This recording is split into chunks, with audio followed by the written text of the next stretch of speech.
registration for the 25th Ironman continues one by one. Some faces we recognize. Here is 58-year-old Richard Holcomb, number 214, back for a second try. He's legally blind and it doesn't matter to him. No, the thing that must occur at all costs is this time, cross the line. It's more than a race. It's a lifetime event that we'll remember for the rest of our lives. They're either going to carry me off the course or I'm going to cross the finish line. The stories about people like Richard Holcomb pass through this world as race week moves toward this morning. Hey, did you hear about the man who is legally blind? People love to tell and love to hear the stories. Then, appearing near the start line, where they've been before, are father and son, Dick and Ricky Hoyt. There is no one here who hasn't heard about them, their story, and a human commitment that goes far beyond and far back.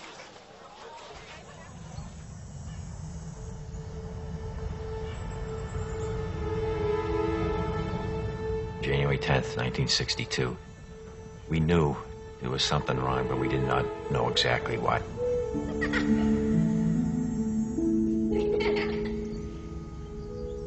The doctor said, forget Rick. Put him away, put him in an institution. He's going to be nothing but a vegetable for the rest of his life. We cried a little bit. We talked, and then we said, no, we're not going to put Rick away. We're going to bring Rick home and bring him up like any other child.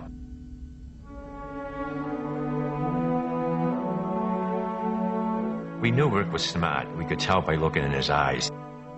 And when we talked to him, he was paying attention to what we were saying. So we wanted to get a computer built so Rick could communicate with us. Everybody came to our house that night for Rick to say his first words, and everybody was betting, what is the first words Rick is ever going to say? His mom saying, it's going to be, hi, Mom, and me, the dad, saying, no, it's going to be, hi, Dad. Well, the Boston Bruins were going for the Stanley Cup, and the very first words Rick ever said was, go Bruins. Dick is a military man, so he knows a thing or two about commitment. This time, he's just months removed from a heart attack. This gift that he gives to his son, or is it the other way around? Either way, it all started when Rick heard about a charity run for a paralyzed athlete. He asked Dad, and Dad said yes.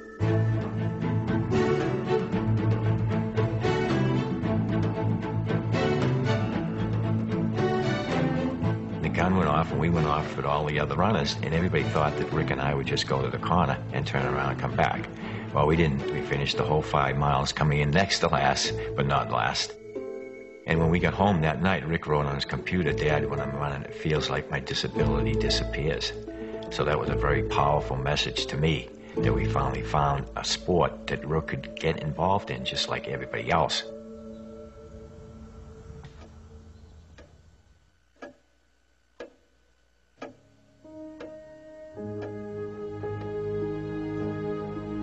Rick is my motivator. He inspires me. To me, he's the one out there competing, and I'm just loaning him my arms and my legs so that he can compete. There's just something that gets into me when I'm out there competing with Rick that I can't explain it, and we're able to go faster. And it's just an unbelievable feeling.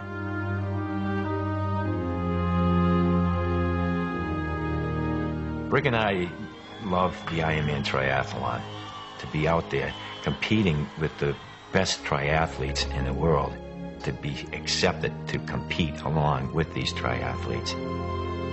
Just to be out there on that pier with all the other triathletes and then waiting in the water for that cannon to go off, it was just so exciting.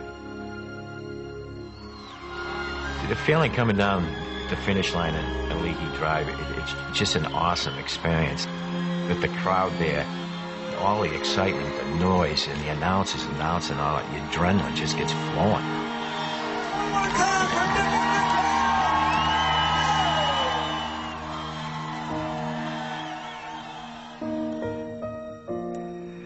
I may be disabled, but I live a very fulfilling life. And if someone takes the time to get to know me, they will realize that I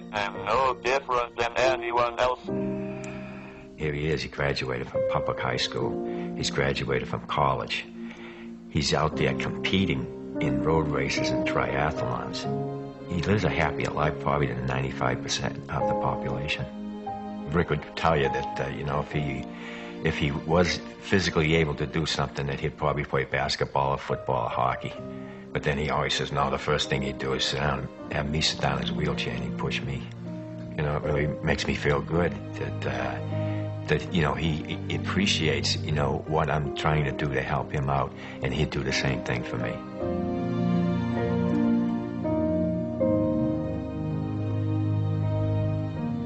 Our message is, yes, you can. You can do anything you want to do as long as you make up your mind. You can do it.